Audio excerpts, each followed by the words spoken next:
Just a couple days ago, I find myself attempting to go back in my mind and find the earliest memory I can possibly think of. And it got me to think about this time all the way back when I was just an infant inside of a crib. It's a very personal experience that I haven't really shared with too many people, but I thought it was worth bringing up here on the internet to anyone out there who might be able to relate to it. So it was an incredibly abstract situation where I don't remember necessarily much of what was going on in my room because it was very dark, but I do remember what my brain was experiencing at the time. And the best way I can explain it was going from a state of cool, calm, serene peacefulness, and when you close your eyes you can just see kind of like nothing but black, but textures. Sometimes we see textures, or at least in my case I do, I most certainly do. And the textures were just kind of calming, but kind of like a flow, like brush strokes or something, where everything's just nice and even and smooth sailing.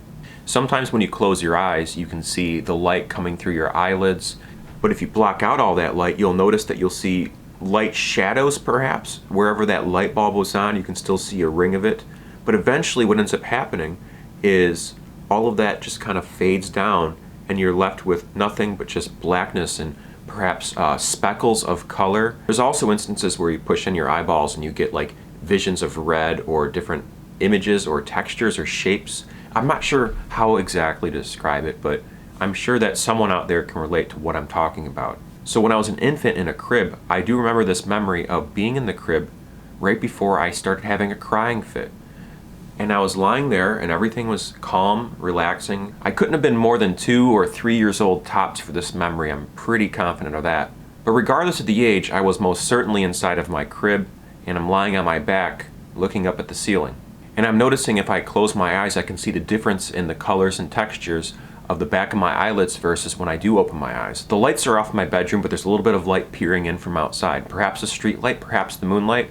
I didn't know enough details to know that for sure, but all I did know was I was just collecting images. I didn't make sense of any of it. It was just light and textures, mostly textures and light. And when you're robbed of all the bright lights throughout the day, everything else becomes a lot more detailed, and I think your imagination might take more hold. So I'm going back and forth between closing my eyes and opening them again, and noticing the differences between the lights changing and shifting. And if I kept my eyes closed long enough, all of the differences in the colors and the what they call light shadows, or the transition between closing your eyes and opening them, would slowly fade away, as I described earlier.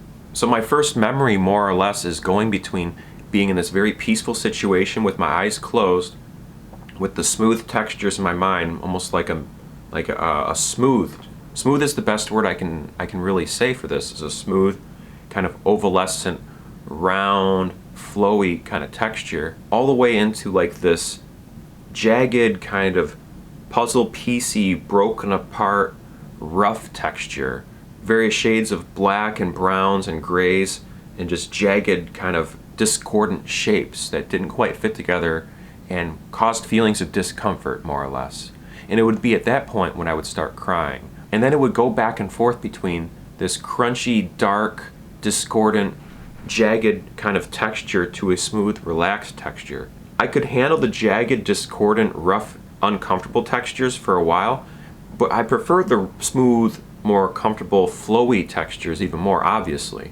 But the thing that really messed with me was we would go back and forth between the two quite a bit. What was the meaning behind my experience between those textures switching back and forth so rapidly? Was there a meaning to it? Was I having a seizure of some sort? Was it just an overactive imagination? I'm not sure exactly what it was, but it was an experience that stuck with me for many years to come after that, and something that kind of fell into obscurity in the back recesses of my memories. It wasn't until I was in my early 20s and I moved out of my parents' house into a house with some friends on the east side of Detroit.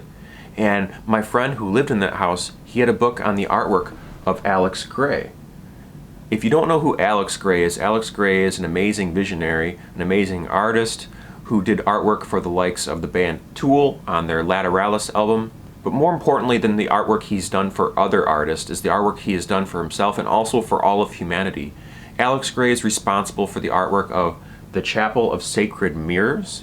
It's astounding what this man has created. He's broken down the human body into different systems and painted all these different systems, and also has incorporated a lot of different esoteric imagery. He's also incorporated occult symbolism, psychedelic experiences, and all sorts of stuff into this beautiful, beautiful artwork that revolves around the human body and the parts that we don't see beneath the skin.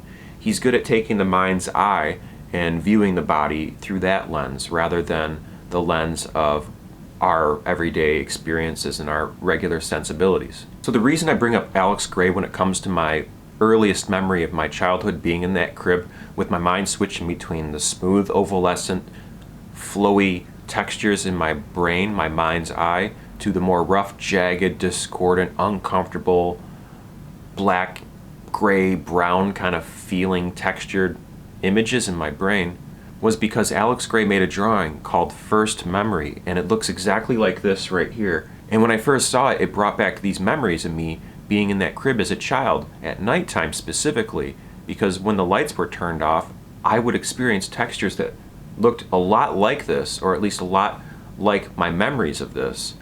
It triggered my personal memories of it. I can't say it looked exactly like that because these are drawings, but what he's expressing through this art truly, truly resonated with me in my memories as an infant in a crib. The fact that he calls this first memory is the thing that really got me too, because I think that that is my first memory also, at least as far back as I can recall.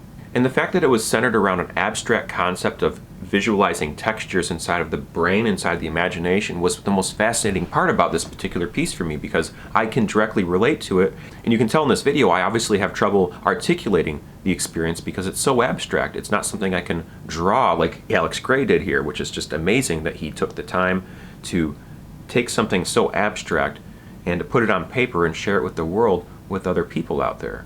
But this is not the first time that Alex Grey has created art and someone like me steps forward and says, that happened to me.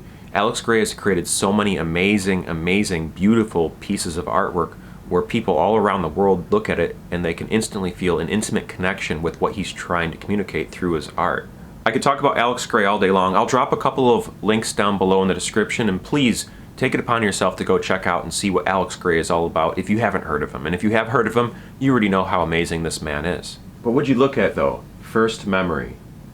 Do you remember your first memories or earliest childhood memories? Was it anything as abstract as this? I'm pretty curious about it. I'm very, very fascinated about how the mind works. So if you have the time and if you have the interest to express your earliest memory of your childhood, drop a comment down below about your earliest childhood memory. I would be very, very interested in reading it and learning more about it. If you can relate personally to my story or even the imagery that's in this picture of the first memory by Alex Grey, I'd be very, very interested to hear about that too. Because I don't think I'm alone, I don't think we're alone if you have experienced these textures or remember these textures between nice and smooth to jagged and rough, and the feelings they can give you between feeling at peace and calm and anxious and sad and frustrated and the desire to just cry. Art's an amazing, amazing thing. It's a wonderful way to connect with other human beings and to express yourself. I feel strongly that life without art ain't life worth living. And I say that with full confidence because I am of the school of thought that everything is art. Everything is a form of creative expression. And it's a beautiful thing.